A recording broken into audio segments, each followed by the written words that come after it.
देखो question number page number 20 question number 26 का सी है, ठीक है। अब इसमें क्वेश्चन लिखा है सी में the displacement of a moving object in a given interval of time is 0। क्या डिस्प्लेसमेंट कितना है? Displacement is equal to, question में दिया डिस्प्लेसमेंट, अब इसके बाद कहा का ऑब्जेक्ट आल्सो भी 0। कोई भी ऑब्जेक्ट जब मूव करेगा तो डिस्टेंस कुछ ना कुछ तो ट्रेवल करे में करे, सेंटीमीटर में करे, किलोमीटर, मतलब डिस्टेंस कभी डिस्टेंस क्या होंगे कवर करेंगे ही करेंगे, ठीक है। जो एक्चुअल पाथ हमारा होगा मूव करेंगे तो डिस्टेंस कवर होगा ही होगा। इसके अलावा डिस्प्लेसमेंट में पढ़े थे डिस्प्लेसमेंट 0 हो सकता है।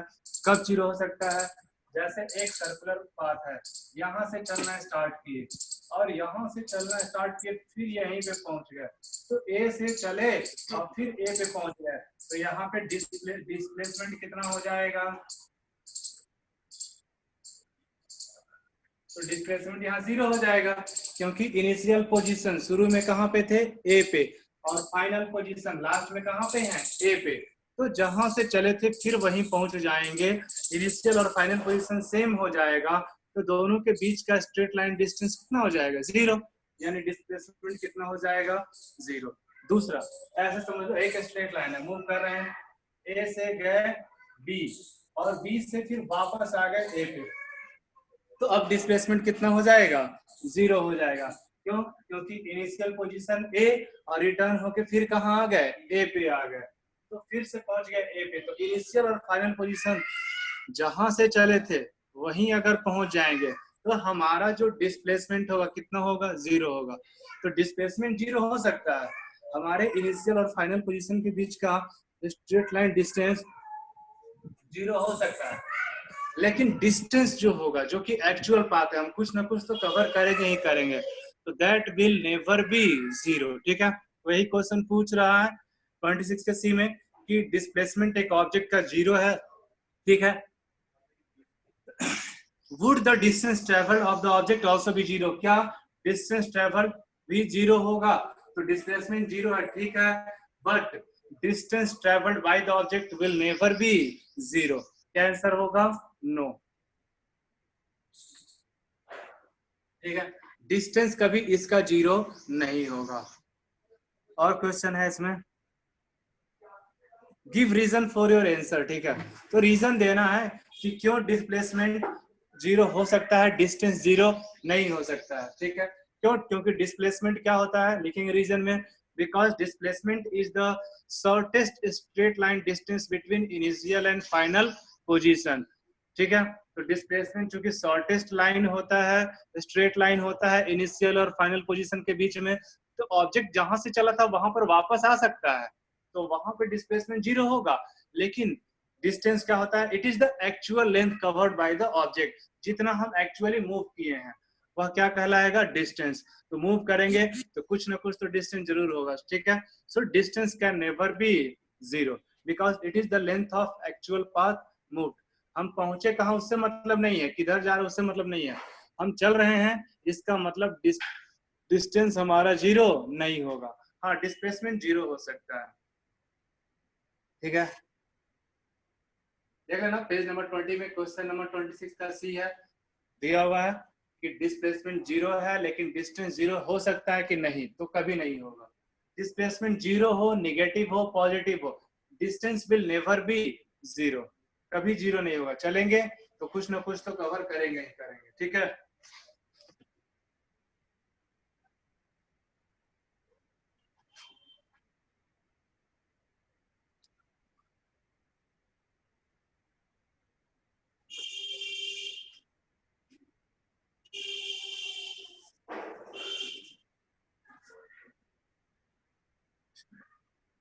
के बाद क्वेश्चन नंबर 32 है, देखो। तो 32 में क्या है? An aircraft travelling at 6, page number 21 में है क्वेश्चन नंबर 32, ठीक है। पेज नंबर 21 क्वेश्चन नंबर 32, देखो पेज नंबर 21 में क्वेश्चन नंबर 32 क्या है? An aircraft travelling eight 600 kilometre per our accelerates steadily at 10 km/h per second, taking the speed of sound as 1100 km/h at the aircraft altitude. How long will it take to reach the sound barrier? अच्छा ठीक है, कहा कि एक aircraft है जो travel कर रहा है कितने के स्पीड से? 600 किलोमीटर पर आवर के स्पीड से, ठीक है? तो 600 किलोमीटर पर आवर या क्या है? यू है, इसका इनिशियल स्पीड है। एयरक्राफ्ट का इनिशियल स्पीड, शुरू में स्पीड कितना है? 600 किलोमीटर पर आवर, ठीक है? अब कहा क्या कि इसका एक्सेलरेशन कितना है? 10 किलोमीटर पर आवर। एक सेकंड में इसका स्पीड क्या हो जाता है? बढ़ जाता है, ठीक है? तो हमको पता है ना, जिस रेट से वेलोसिटी चेंज होता है वही उसका क्या कहलाता है? एक्सेलरेशन कहलाता है, ठीक है? तो इसमें स्पीड जो इंक्रीज कर रहा है, कितना इंक्रीज कर रहा है? चेंज इन स्पीड क्या लिखेंगे? Increase in speed. अभी तो इक्वेशन ऑफ मोशन इधर है यार, ठीक है? तो अब इंक्रीज इन स्पीड कितना हो रहा है? 10 kilometre per our in 1 second, ठीक है? एक सेकंड में स्पीड कितना इंक्रीज कर रहा है? 10 किलोमीटर पर आवर। अब कहा कि साउंड का जो स्पीड है एयरक्राफ्ट के उस ऊंचाई पे, जिस ऊंचाई पे एयरक्राफ्ट है वहां पे साउंड का स्पीड कितना है? लिख दो, speed of sound is equal to 1100 kilometre per hour, ठीक है? अब पूछा क्वेश्चन क्या कि कितना टाइम लगेगा कि वह साउंड का जो स्पीड है उससे आगे, उस जो बैरियर है साउंड का स्पीड, उससे क्रॉस कर जाएगा। मतलब स्पीड है 600 किलोमीटर पर आवर और चेंज हो रहा है 10 किलोमीटर पर आवर के रेट से, तो कब कितने सेकंड बाद उसका स्पीड कितना हो जाएगा? 1100 किलोमीटर पर आवर हो जाएगा। तो पहले तो लिखते हैं कितना बढ़ना चाहिए, तो चेंज इन स्पीड कितना होगा, ठीक है? तो चेंज इन स्पीड लिखेंगे, कितना चेंज करना है? तो चेंज इन स्पीड हमको पता है फाइनल माइनस इनिशियल, तो यू पता है 600 और पहुंचना है v कितना है? इसको मान लो v एयरक्राफ्ट का या v होगा, जो साउंड का स्पीड है वह एयरक्राफ्ट का क्या होगा? v, मतलब फाइनल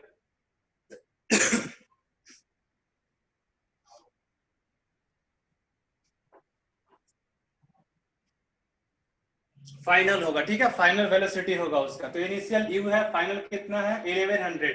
शुरू में 600 के स्पीड से जा रहा था, साउंड के स्पीड को क्रॉस करना है, मतलब फाइनली कितना पहुंचना है? 1100 किलोमीटर पर आवर। तो चेंज कितना होगा? v minus you. तो v माइनस यू कितना होगा? देख लो, 1100 माइनस 600 कितना आ जाएगा? 500 किलोमीटर पर आवर। इसका स्पीड क्या करना है? हमको बढ़ाना है, मतलब 600 से 1100 तक जाने में कितना इंक्रीज करना पड़ेगा? 500 किलोमीटर पर आवर हमको स्पीड इंक्रीज करना पड़ेगा, ठीक है? और एक सेकंड में कितना इंक्रीज कर रहा है? 10 किलोमीटर पर आवर। तो टाइम टेकन देख लेंगे,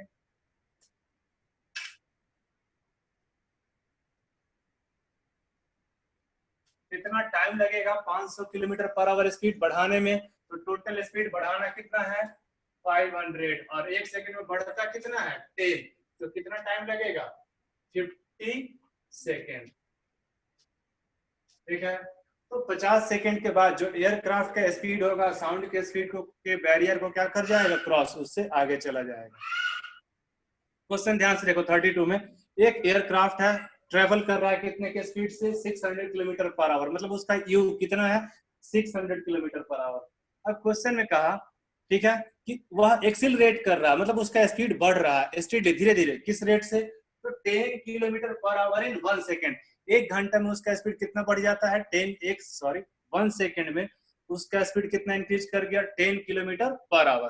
तो पूछ रहा है कितने टाइम में वह साउंड का जो स्पीड है 1100 किलोमीटर पर आवर उस एल्टीट्यूड पे जहां पे एयरक्राफ्ट है, उस ऊंचाई पे जहाँ पे एयरक्राफ्ट उड़ रहा है वहां पे साउंड का स्पीड कितना दिया है 1100 किलोमीटर पर आवर। पूछा कब जाकर यह एरोप्लेन इस स्पीड को क्रॉस कर जाएगा, इस बैरियर को, मतलब 600 से 1100 तक कब पहुंचेगा, कितने टाइम में। तो हमको पता है बढ़ाना कितना है, स्पीड इंक्रीज कितना कराना है, चेंज कितना कराना है, तो फाइनल माइनस इनिशियल यानी 1100 माइनस 600 कितना बढ़ाना है स्पीड, तो 500 किलोमीटर पर आवर स्पीड हमको बढ़ाना है। और एक सेकंड में बढ़ता कितना है 10 किलोमीटर पर आवर, तो कितना टाइम लगेगा।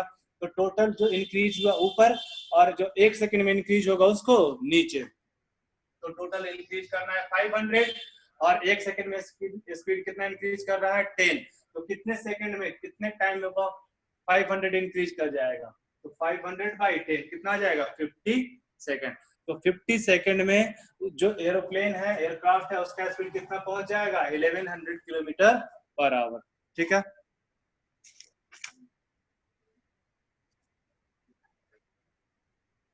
थर्टी टू का आंसर देखते हैं, रुको। ठीक है चलो, फिर इसके बाद है 34 का बी, इसी क्वेश्चन के बाद इसी पेज नंबर में, इसको मिटाएं,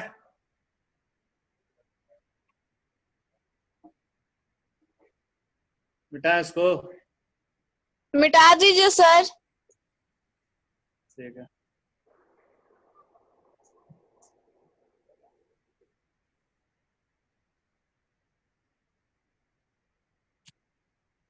चलो ठीक है, देख 34 का बी,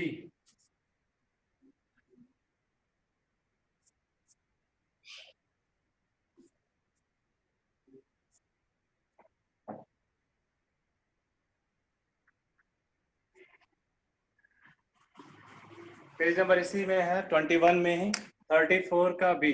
तो 34 में जो बी क्वेश्चन है, an ant travels a distance of 8 centimetre from P to Q. ठीक है, 34 का B, an travels a distance of 8 centimetre from P to Q. तो यहाँ पी एक पॉइंट है, दूसरा पॉइंट क्यू है, इन दोनों के बीच का डिस्टेंस देख लो कितना है 8 सेंटीमीटर। ठीक है सर, 8 सेंटीमीटर, पी से क्यू के बीच का डिस्टेंस 8 सेंटीमीटर है। Then moves the distance of 6 centimetre at right angle to PQ, PQ के राइट एंगल पे, तो नीचे ले जाओ या ऊपर ले जाओ,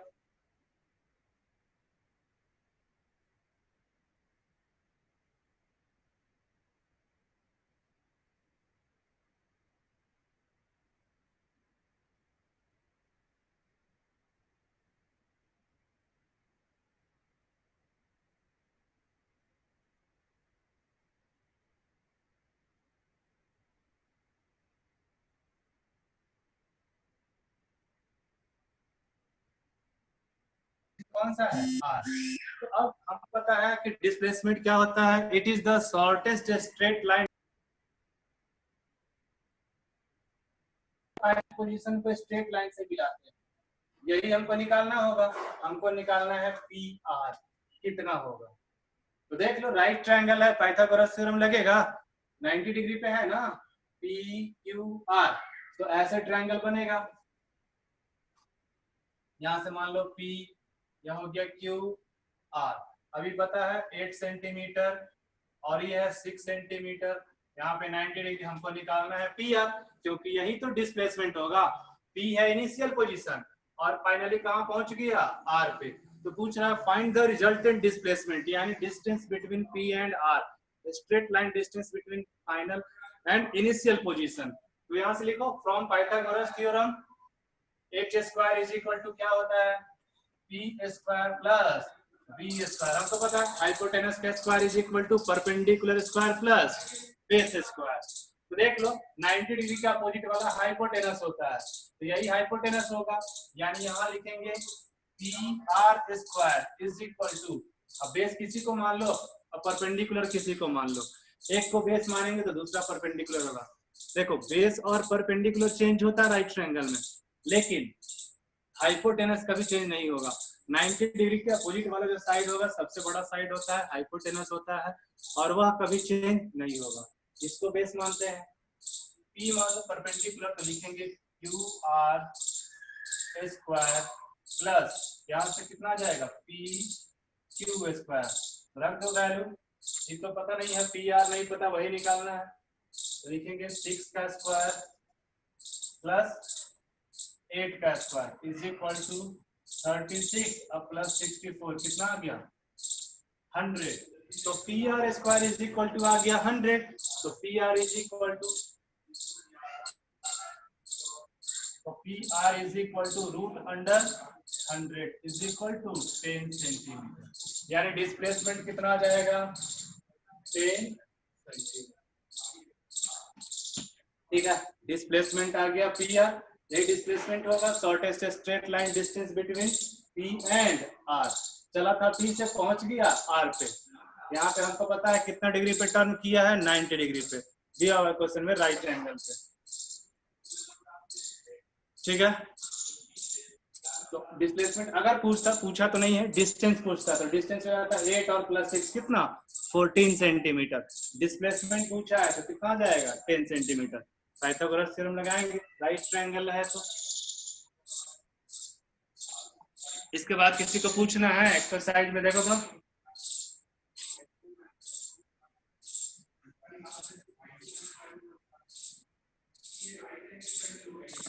सर 39 क्वेश्चन।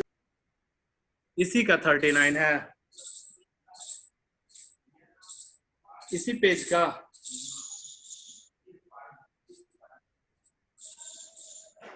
पेज नंबर 21 का ही।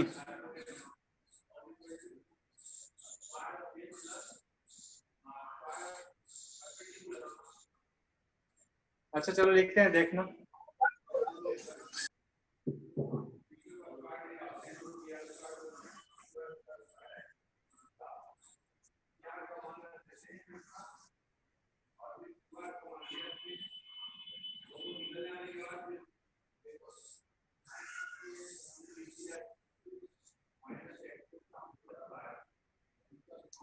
The distance between Delhi and Agra is 200 kilometre. यही क्वेश्चन है ना।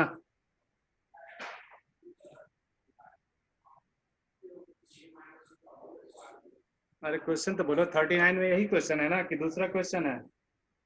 Yes sir. The distance between Delhi and Agra is 200 kilometer. A train travels first 100 kilometer at a speed of 50 kilometer per hour। देखो यहाँ लिखते हैं दिल्ली, यहाँ लिखते हैं आगरा। अब यहाँ से यहाँ दोनों के बीच का डिस्टेंस कितना दिया हुआ है, टोटल डिस्टेंस दिया हुआ है 200 किलोमीटर। ठीक है, कहा कि दिल्ली और आगरा के बीच टोटल डिस्टेंस कितना है 200 किलोमीटर है। एक ट्रेन है जो पहले 100 किलोमीटर का दूरी किस स्पीड से चलता है 50 किलोमीटर पर आवर। यानी कि यहाँ देखो इसको दो पार्ट में डिवाइड करना पड़ेगा। यहाँ तक मान लो चले, यहाँ आ गया 100 किलोमीटर। इस 100 किलोमीटर को किस स्पीड से ट्रेवल किया 50 किलोमीटर पर आवर के स्पीड से। तो फिर और कितना बच गया, टोटल डिस्टेंस 200 है ना, तो 100 चल दिया, 100 बाकी रह गया। पूछ रहा how much fast the train travel next 100 kilometre so that average 70 kilometre for the whole journey. तो यहाँ पे अब देख लो इधर कितना बच जाएगा डिस्टेंस, इधर बच गया फिर कितना 100 किलोमीटर। अब मान लेते हैं यहाँ पे स्पीड यही निकालना है, स्पीड कितना है x किलोमीटर पर आवर। ठीक है, पूछ रहा है कि सेकेंड हाफ जो जर्नी है, ध्यान से देखो क्वेश्चन, कहा कि दिल्ली और आगरा के बीच का टोटल डिस्टेंस 200 किलोमीटर है मान लो। अब यहाँ से एक ट्रेन चला तो 100 किलोमीटर चलने के बाद 100 किलोमीटर किस स्पीड से चला, तो 100 किलोमीटर चला 50 किलोमीटर पर आवर के स्पीड से। अब कहा कि बाकी जो जर्नी है, बाकी कितना बच गया 100, 200 था तो 100 चला, 100 बच गया। अब कहा कि जो 100 बचा उस 100 वाले स्पीड को किस स्पीड से चले ताकि एवरेज स्पीड, पूरा जर्नी का एवरेज स्पीड कितना होना चाहिए 70 किलोमीटर पर आवर। ठीक है, देखो एवरेज स्पीड कितना दिया हुआ है 70 किलोमीटर पर आवर। और एवरेज स्पीड यानी टोटल जर्नी 200 किलोमीटर का जो होल जर्नी का जो एवरेज स्पीड है कितना होना चाहिए 200 किलोमीटर 70 किलोमीटर पर आवर दिया हुआ। अब एवरेज स्पीड का फॉर्मूला पता है, average speed is equal to होता है, देखो लिखते हैं average speed is equal to होता है total distance by total time. Average speed पता है कितना, 70 kilometre per hour is equal to total distance. तो टोटल डिस्टेंस का एवरेज स्पीड कितना है, 200 का एवरेज स्पीड है। टोटल दिल्ली से आगरा तक का एवरेज स्पीड यानी टोटल डिस्टेंस 200 और टाइम हमको नहीं पता है, तो यहाँ लिखते हैं t। तो टाइम निकालेंगे, क्रॉस मल्टीप्लिकेशन करेंगे तो t इज इक्वल टू आएगा 200/70, कैंसिल आउट हो जाएगा, यानी 20/7 किलोमीटर पर आवर में है, तो टाइम किसमें आएगा। यहाँ तक कोई दिक्कत नहीं ना है। टोटल जो टाइम लगा जर्नी का निकाल लिए। देखो पहले क्वेश्चन समझ लो, क्वेश्चन कहा कि टोटल डिस्टेंस 200 किलोमीटर है दिल्ली से आगरा के बीच। अब कहा कि फर्स्ट 100 किलोमीटर चला 50 के स्पीड से, अब जो अगला 100 किलोमीटर है किस स्पीड से चलेगा, ताकि पूरे जर्नी का एवरेज स्पीड कितना हो जाए, 70 हो जाए। तो पहले तो देख लेते हैं कि अगर एवरेज स्पीड 70 है और डिस्टेंस 200 है तो टोटल टाइम कितना लगा होगा उसको, तो पहले निकाल लेते हैं। एवरेज स्पीड पता है 70 kilometre per our, total distance पता है 200, तो टोटल टाइम निकालते हैं। तो 70 की average speed is equal to होता है total distance by total time. तो एवरेज स्पीड रखते हैं, वैल्यू 70 दिया है, टोटल डिस्टेंस पता है 200, टाइम नहीं पता है, टोटल टाइम कितना लगा हमको नहीं पता, निकालते हैं। टोटल टाइम आ गया 20/7 आवर्स। क्योंकि स्पीड किलोमीटर पर आवर में है तो टाइम किस में आएगा, आवर में। अगर मीटर पर सेकंड में होता तो टाइम किस में आता, सेकंड में। यहाँ तक ठीक है, इसके बाद मिटाएं। Yes sir.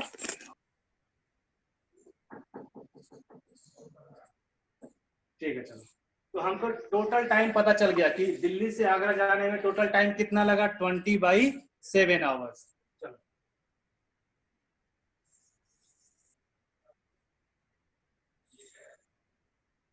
जहां पे नहीं समझ में आएगा बोलना, ठीक है। अब देख लो फर्स्ट हाफ में 2 बार गाड़ी चला ना, एक बार 50 के स्पीड से चला और एक बार x के स्पीड से चला। तो पहले निकालते हैं t1, यहाँ टाइम कितना लगा। तो टाइम इज इक्वल टू हमको पता है डिस्टेंस बाय क्या होता है, स्पीड।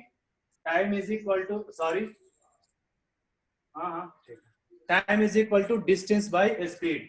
तो t1 पहले हाफ का हम निकालते हैं टाइम। तो t1 कितना लगा होगा, डिस्टेंस हमको पता है 100 और स्पीड कितना था 50, तो यहाँ टाइम कितना लगा होगा 2 आवर्स। शुरू में उसको टाइम कितना लग गया 100 किलोमीटर जाने में, 50 के स्पीड से 100 किलोमीटर जाने में कितना टाइम लगेगा, 2 घंटे। यहाँ x किलोमीटर पर आवर के स्पीड 100 किलोमीटर जाएगा, तो इसको लिखते हैं t2।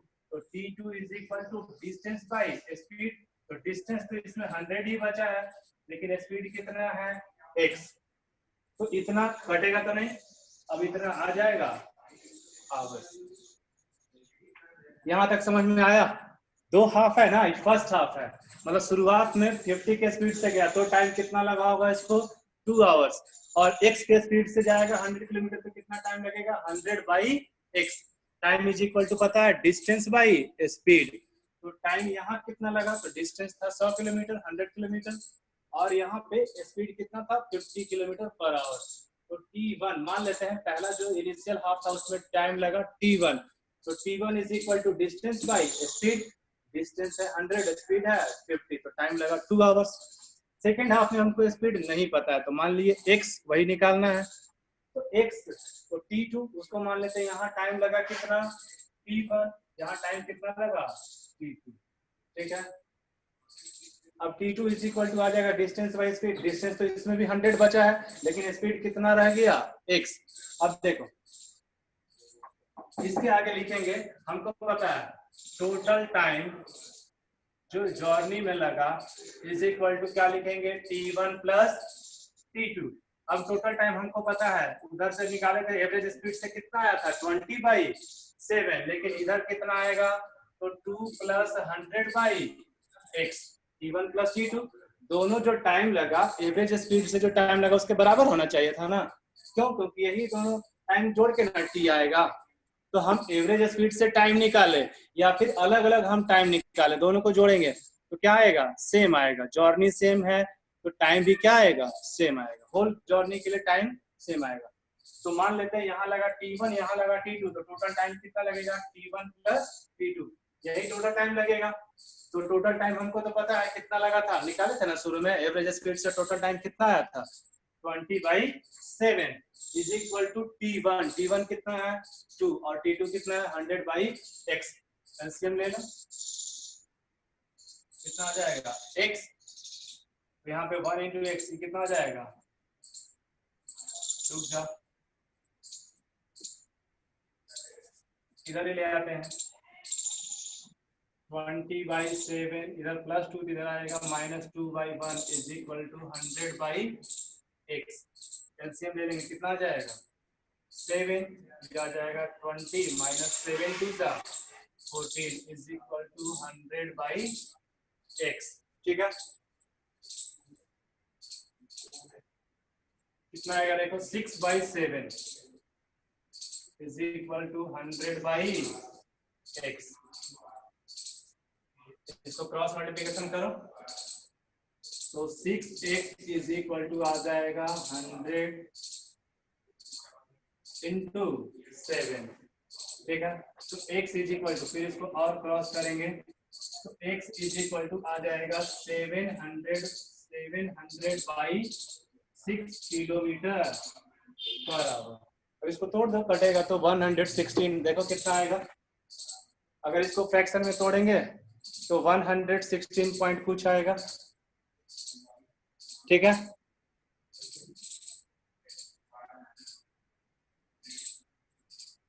यही आएगा x। पूछ रहा था कि सेकेंड हाफ में स्पीड कितना रखना पड़ेगा, तो सेकेंड हाफ में स्पीड रखना पड़ेगा 700/6 किलोमीटर पर आवर, और 700/6 को तोड़ेंगे तो कितना हो जाएगा। ठीक है, तो पहले इधर बनाओ, पहले तो टोटल टाइम निकाल लेंगे एवरेज स्पीड से। तो एवरेज स्पीड दिया था 70 किलोमीटर पर आवर और टोटल डिस्टेंस कितना था 200, तो वहां से टाइम निकाले, कितना आया 20/7। अब अलग अलग टाइम निकालेंगे, T1 अलग और T2 अलग। अब दोनों को जोड़ के T आना चाहिए, टोटल टाइम आना चाहिए। तो टोटल टाइम पता है 20/7, T1 पता है 2, T2 पता है 100/x। यहाँ से x का वैल्यू क्या करेंगे, सोल्व कर लेंगे, जो x आएगा वही स्पीड आएगा सेकेंड हाफ में। 116 पॉइंट देख लो, समथिंग आएगा। ठीक है, चलो 116.6 आएगा is equal to 116.6 kilometre per hour.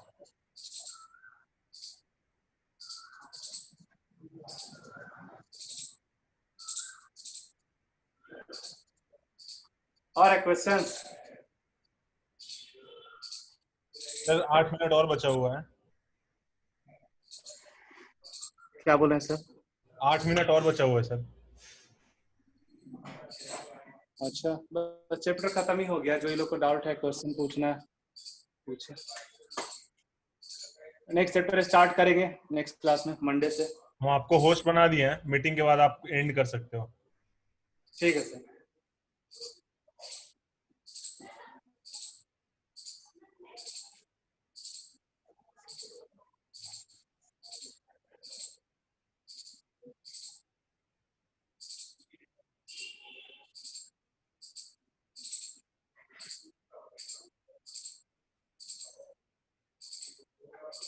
और क्वेश्चन है?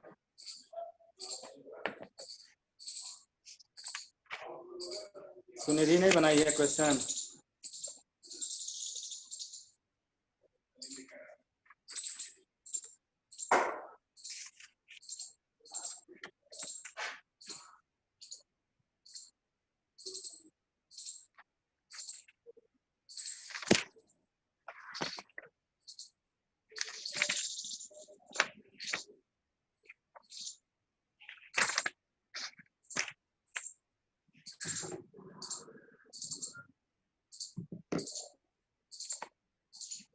देखो क्वेश्चन, देखो बुक है ना सबके पास, देखो तो एक बार। पहले ही बोले थे उस दिन की चैप्टर खत्म हो गया, देखना तुम क्वेश्चन।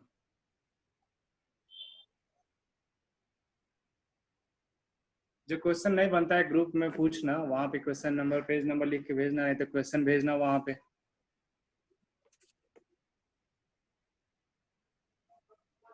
ठीक है।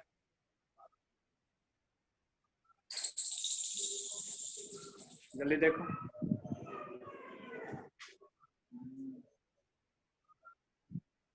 सर हाँ बोलो। एक बार वेलोसिटी टाइम ग्राफ्स बता दीजिए। वेलोसिटी टाइम ग्राफ क्या होता है समझाएं? हाँ सर, नैनो पढ़े थे। मैं पढ़ी थी तो मेरा गलती है। हाँ तो टाइम है तो बता दो। टाइम है तो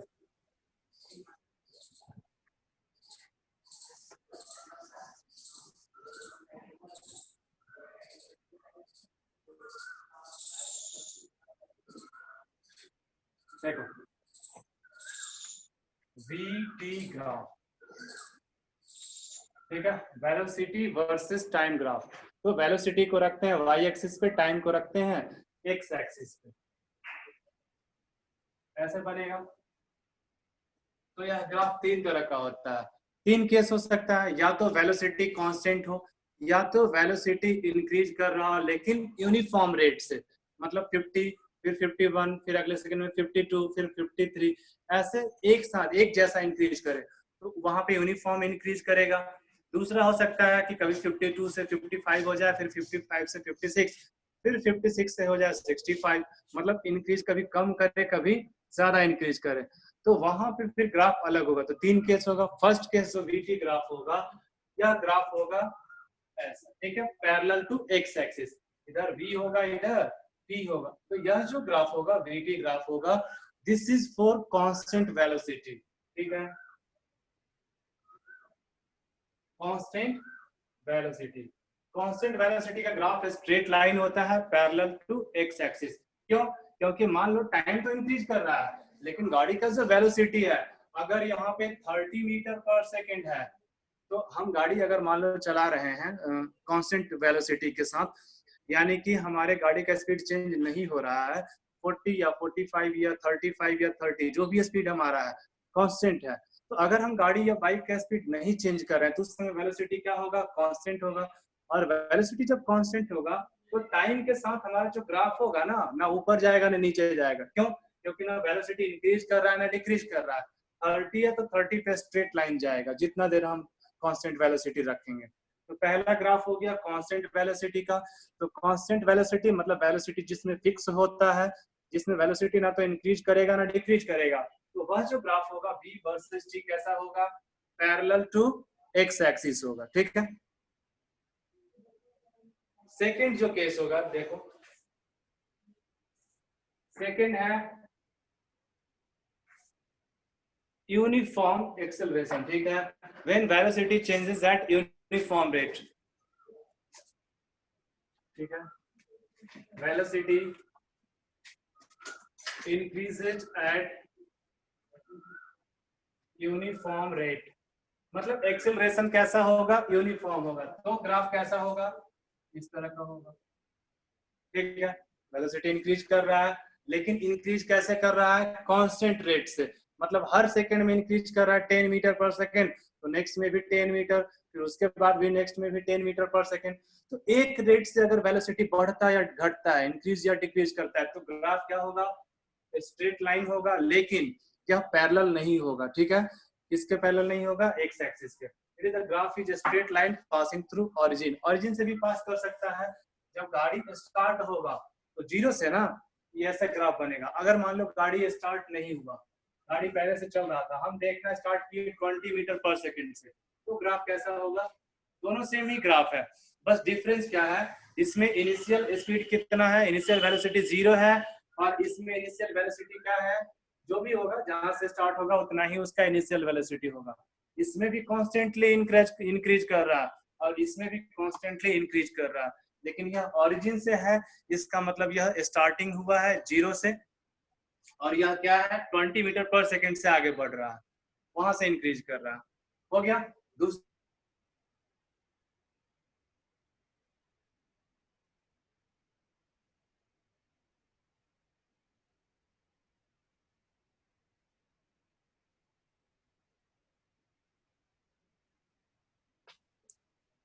सर आपका आवाज नहीं आ रहा है।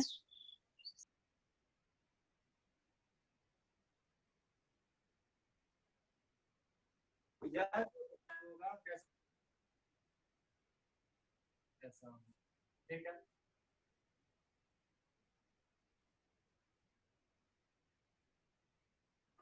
तो यह किसका graph, it increases at non-uniform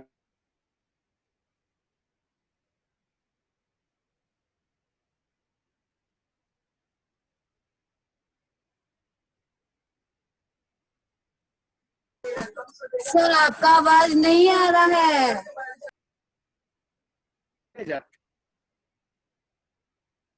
video भी स्टॉप हो गया है सर।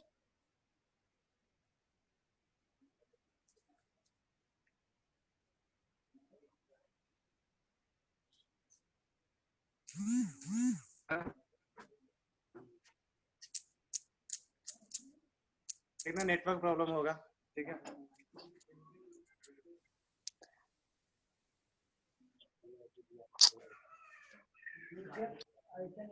अब आ रहा है सर, अब ठीक है। नेट